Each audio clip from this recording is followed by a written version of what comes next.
Hello' hello' কোনে কৈছে?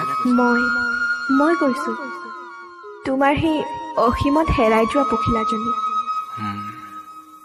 চিনি পালোঁ। কোৱা, কেনে আছে?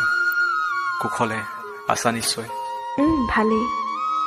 তোমাৰ বহুত ভাল চাগে ন? নতুন খবৰ শুনিবলৈ পাইছোঁ। গুৱাহাটীত আহিছিলা ন? কাৰোবাৰ লগত? কাৰোবাৰ সৈতে তোমাৰ ফটো এখন দেখিলোঁ। হ'ব আৰু নক'বা। যি কি নহওক মই ভালে আছোঁ দিয়া। তোমাৰ খবৰ কোৱাচোন। তোমাৰ বিয়া পাইছেহি নেকি? তাকে খবৰ দিবলৈ ফোন কৰিলোঁ। কিন্তু তাৰ আগতে তোমাক কথা এটা কওঁ।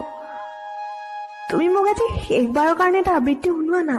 নাই এতিয়া মোৰ আৰু কবিতা গোৱাৰ ইচ্ছা নাই। আৰু তুমি মোৰ লগত থাকোঁতেই কবিতা লিখিছিলোঁ আৰু আবৃত্তি কৰিছিলোঁ। এতিয়া আৰু নহ'ব। প্লিজ শেষবাৰৰ কাৰণে শুনোৱা। আৰু তোমাৰ জীৱনত কেতিয়াও এনেকৈ আমনি নকৰোঁ। না নহ'ব। মই এতিয়া সকলো পাহৰিলোঁ। প্লিজ মোক আৰু নক'বা। মই এতিয়া সেইবোৰ ভাল নাপাওঁ। সিদিনা তোমাৰ ইউটিউবত প্ৰকাশ পোৱা কবিতাটো শুনিলোঁ জানা, বহুতবাৰ। ৰূপান্তৰ মাথো তোমাৰ বাবে। প্লিজ সেইটো একেলগে এবাৰ আবৃত্তি কৰোঁ আহা না। মই আবৃত্তি কৰিছোঁ, একেলগে আহা না। সিদিনা মনত চাগে পৰিব তোমাৰ, খিৰিকীৰ কাষত বতাহ লৈ পাৰ কৰিছিলোঁ দিনবোৰ। মোৰ বিয়া ঠিক হৈছে জানা তলৈ। হয় নেকি? পিছে দৰাজন ক'ৰ?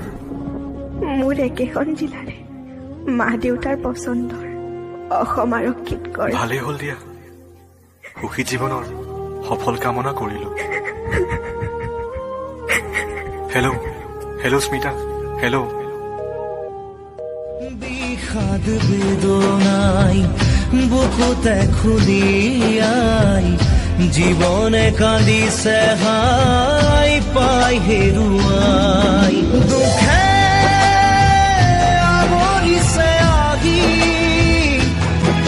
আশাৰ সমাধি বিচাৰি। চকুৰে মনকে বুজে। ভালকৈ থাকিবা। মোৰ লগত কটোৱা সময়ৰ ছবিখন মুচি পেলাবা। মই ৰূপান্তৰ হলো তোমাৰ বাবে।